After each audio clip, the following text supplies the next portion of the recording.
folks, welcome back to another review with yours truly, Sam Healey. Today we're taking a look at this one right here, Galactic Warlords Battle for Dominion, brand new Essen release from Archon Games. And it is basically a dudes on the map area control game, but it has a really neat mercenary tableau mechanism where you can do a lot of different things with it, and I'll show you what that means in just a few moments. But it's a game that I really enjoyed. I was looking forward to it going into Essen, got to play it at Essen and a few times since, and I've really enjoyed my time with it. So let's get down to the table and we'll show you how it works, and we'll come back with some final thoughts in just a few moments.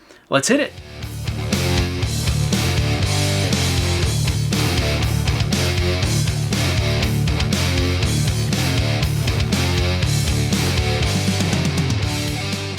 Now, the way the game was going to end is if one player reaches the end of the reputation track, that will score the end of the game. If all of the mercenary cards in the card deck are depleted, then that will also end the game.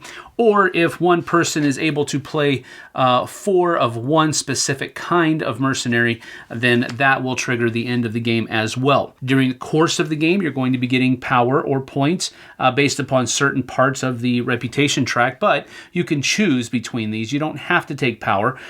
So there's one way. Another way that you're going to be getting points is by deploying troops to planets that are going to be giving you power rewards on these different planet tracks. And then finally, you're also at the end of the game going to be gaining points for whoever dominates these certain kinds of planets. Whoever has the most troops on each of the different kinds of colors of planets will gain points based upon wherever that marker is. And then you're also going to gain points based upon planets that you control and mercenaries that match those planets that you control. Each round, each player is going to be going through these listings of actions, or rather phases for their round.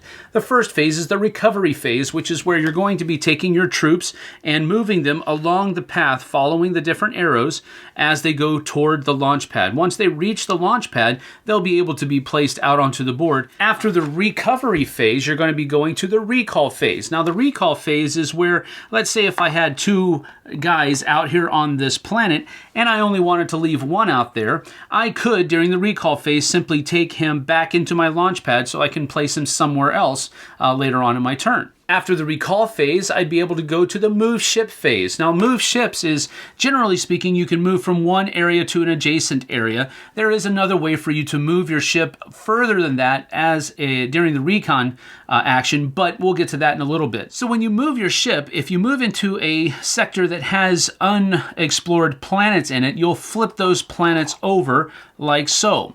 Now, those planets will add to the planet tracks here. So now that there are 2 brown planets out here, we'll move this one over like that. And now there is a red planet out there as well. And so the red planet track moves over 1. After the move ship phase, we move on to the play a mercenary phase. And that is where you're able to take these mercenary cards and play them face up in your tableau.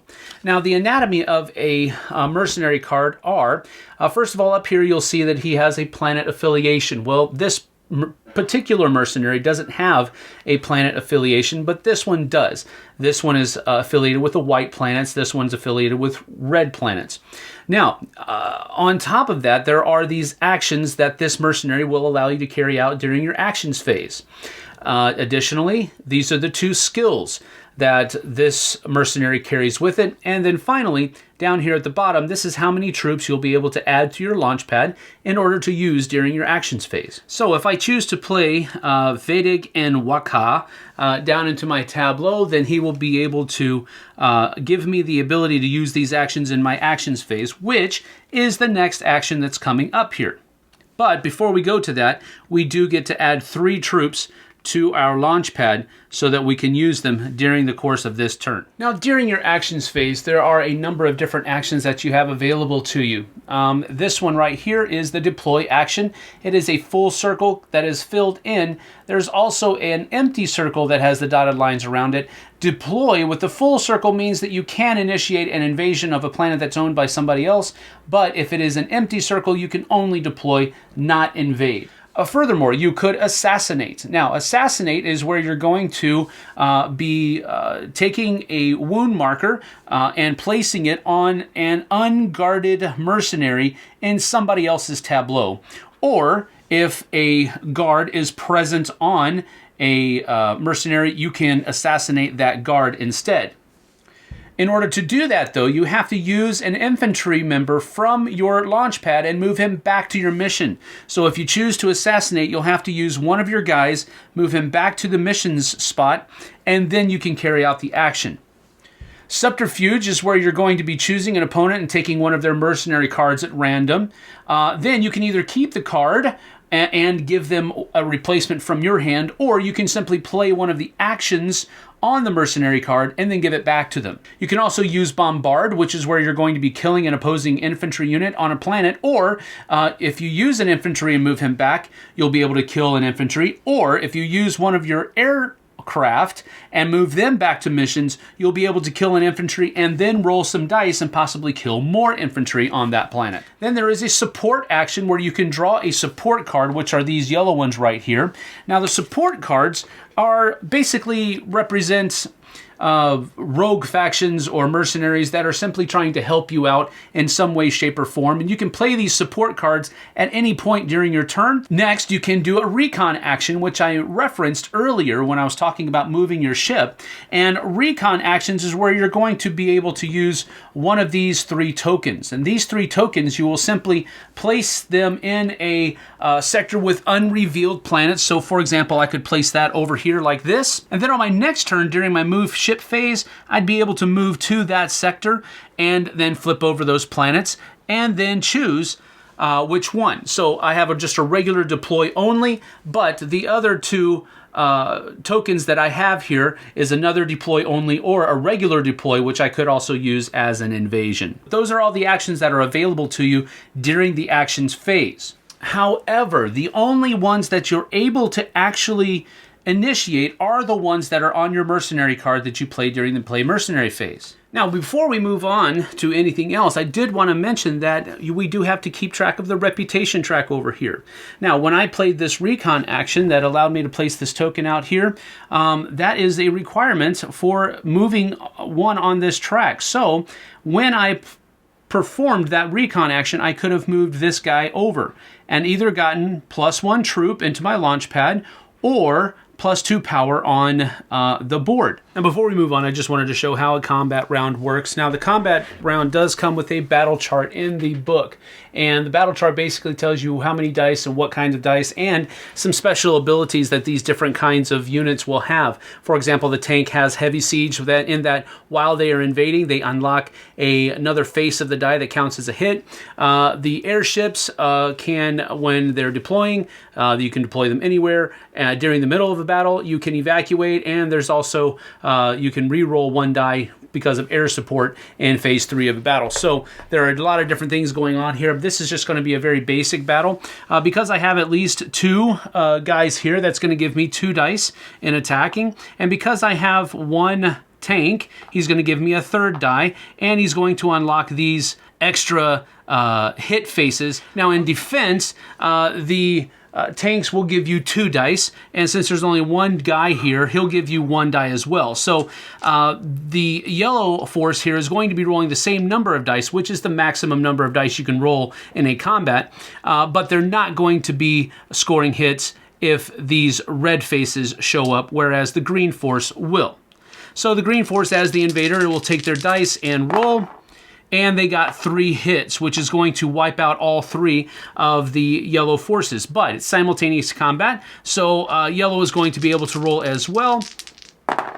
And they only got 1 hit, which means that one of the guys has to leave. And when he does, he goes back to the medical bay part of the player board here so that he can be healed and then moved back to decon after that. These are eliminated, and green will take possession of that spot. Now, when that combat happened, planet devastation occurs, which means that this planet marker has to be clicked back 1 space, and then green will get 1 point of power.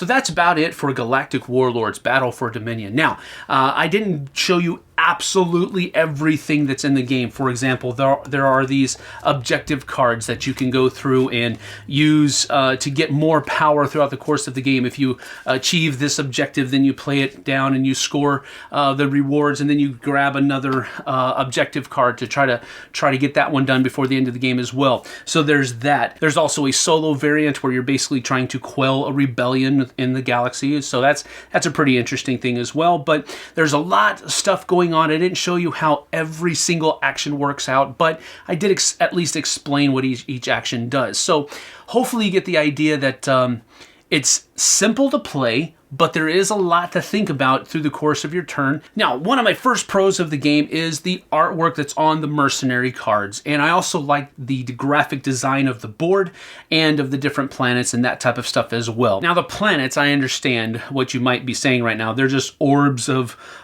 different colors that are in the galaxy. I get that, but they were each different, and I liked the graphic design of the board. I liked how everything looked as you had the game out on the table. But the artistry of the mercenaries is what I really did enjoy. Each one was different, and I like this guy's art style. He is the same artist that did the work for Raiders of the North Sea and Architects of the Western Kingdom and all of that other kind of stuff as well. I love this guy's artwork. The component quality for the game is also very good. You had different molds for each of the different kinds of forces. You had an infantry mold, a airship mode, and a tank mold as well. So I liked that. All of the rest of the components, the cards were not the best, but there is a little bit of a linen finish on the mercenary cards and the other cards as well. So they were nice, not as good as they possibly could have been, but they were still good components. The only real downplay were the dice. I thought they were a little bit cheap looking, so the dice were kind of a disappointment. Not that big of a deal though, because they still, at the end of the day, achieved their function. One of the biggest pros for me was the card-driven nature of the game, where you are using your mercenaries, and that is fueling what actions you can do throughout the course of your actions phase. But they're also possibly, if you can chain them together correctly, they're going to be giving you bonus actions during the course of your turn. And then the set collection aspect of it, of having mercenaries that match the planets that you are controlling on the board, and that's going to score you more bonus points. I think it's one of the coolest aspects of this game, and I think it's probably why I like the game so much, because really without that mechanism, there isn't a whole lot of stuff that's going on here that hasn't been done before, and possibly hasn't even been done better before than this one. But with that card mechanism of that has a few different things attached to it, you know, the actions, and then your in-game scoring, and then also bonus actions that'll take during the course of the game, that was a really neat, cohesive glue that kind of pulled all of this stuff together and made it feel different and feel fresh. I also thought that the reputation track was also a very neat addition, where you could use the actions that you are trying to do on the course of your action phase and make them match the ones that are going to help you progress on the reputation track. I also like the fact that that's one of the game ending conditions, because if somebody gets up to a certain level of reputation, well, everybody knows who they are, and that just seems like a natural kind of thing in a game like this. And then a final pro for me is simply that the planet tracks and how they worked in giving you points for deploying on them during the course of the game and then dominating that kind of planet at the end of the game. That was cool. I also liked the fact that having combat on a planet devastated that planet and made the points that you're going to get for that planet diminish a little bit. I like that mechanism as well. So now a couple of cons of the game. First con that I really am seeing here is that these ships seems like a missed opportunity to have just 4 more models, and you have 3D plastic models for everything else. Why couldn't you add in just 4 more home ship models? That seems like a missed opportunity for me. Additionally, the printing on these standees is wrong. So it's upside down here, and it's right side up here. These seemed like a missed opportunity. It just would have been 4 more models, you know? So that was an unfortunate thing. Another con for the game for me specifically is the fact that each of these different races that actually do have a backstory here on each of the different things. You have a backstory, but everything else is just kind of vanilla. Everything else is just kind of... there's no variable player powers here. Now, I do kind of get the idea possibly that your mercenaries are what's making you different than everybody else, but I thought it was, again, kind of like with the home ships, I thought it was a missed opportunity to not have variable player powers on these different sheets. So that was kind of a misstep for me as well. So that's about all I can really say both good and bad about Galactic Warlords. I think that it's a great game. It was on my anticipated games for the Essen Fair, and it did not disappoint. I really enjoyed my time with it at the fair, and then I also have enjoyed my time with it afterwards in the games that I've played after that we got back home. So I'm going to give it a solid 8 out of 10. I did enjoy the game a lot. I think it has a lot going for it. I think it takes this dudes on a map area control genre and pumps a little bit of life into it with that mercenary tableau mechanism that it has going for it there. I like the reputation track. I like the different planet tracks. There's just so much neat in it that makes it feel slightly different than things that have been done with this same genre in the past. So I think it's a great design. I think there's a lot of legs in the game as well. So we're going to go ahead and give it 8 out of 10. And that's about it for me for Galactic Warlords Battle for Dominion. See you guys and gals on the flip side. Take care now.